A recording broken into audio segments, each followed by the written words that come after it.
दर्पण news network मध्ये आपले स्वागत आहे।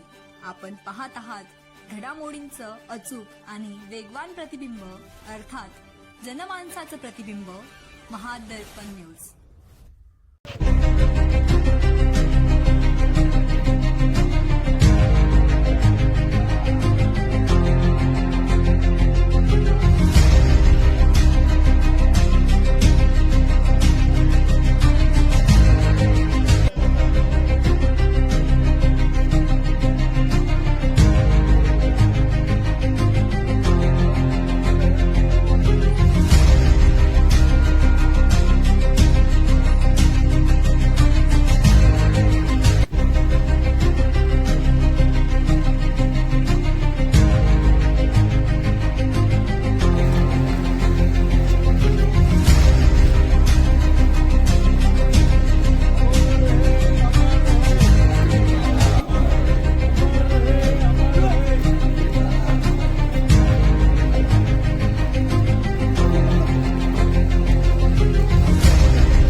आमच्या दृष्टिकोनातून ही फार दुर्भाग्यपूर्ण गोष्ट आहे।